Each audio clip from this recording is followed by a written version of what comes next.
Hi, Wendy here again. In this tutorial I'm going to show you how to set up for an A5 portrait card, okay, in CraftArtist and using the Divine Christmas DVD.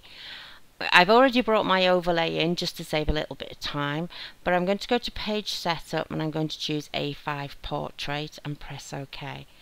I'm going to insert photo from file. I now want a paper. I want a plain paper. And I'm going to pop that in. I'm going to put it in the corner, and then I'm just going to drag to fill this paper in. Remember, this is an A5 paper. I'm going to pick it up and just move it over, centralize it. Okay, next I'm going to go to insert photo from file and I'm going to go for some lace. I'm going to use the lace circle, pop that in, and I'm going to drag so that fills the paper as well. And then I'm going to put a shadow on it. And then I'm going to change the shadow format filter to a light brown. Okay, I'm happy with that. Next I'm going to get the overlay and I'm going to pop it over. I'm just going to drag it. And it looks like it's behind, so right mouse it, order, bring to front, and then I'm going to drag it to fill the paper. And can you see how you lose the right hand side because the overlay is a big square overlay and we're looking at a rectangle? So what I'm going to do is highlight the overlay, copy and paste it. It may take a few seconds for it to come back in because, as I've said before, the file for the overlays are very heavy. There's the copy, and I'm just going to slide that over to the left so that we can get the right side pretty edge back.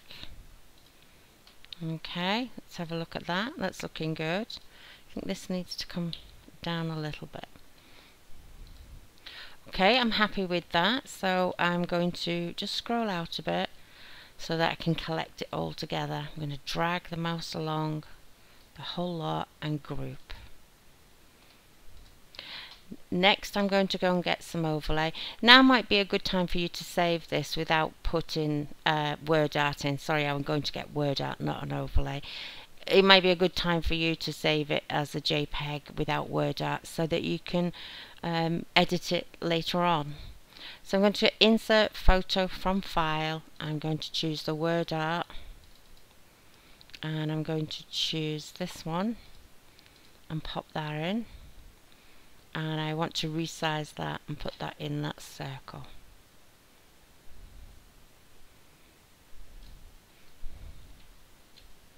Okay, that looks good. So I will group everything else together, and now I'm going to go to File, Export as a picture. I want it to be a JPEG. I want it 300 dpi, so that's good. So export that. I'm going to save that to my desktop and press save. Okay, once you've done that, that's done. So we can close that one. I've already saved it, so I don't want to save anymore. I'm going to open a new one, a new craft project. I'm going to put it in page setup A4 landscape and press OK. I'm going to go to insert photo from file. I'm going to go to my desktop and choose the A5 I've just created, pop that in, and then it's a matter of just dragging it and resizing it. Now I know my printer doesn't print about 1/4 of an inch to every edge, so there's no point in me going up to the edge. Okay, so that looks good, but I'm going to bring it a tiny bit smaller only because I'm looking at the 15 centimeter mark, because an A4 is slightly under 30 centimeters. I need to be slightly under 15 for it to be roughly halfway. I've given myself I know I've got to trim, so that's okay.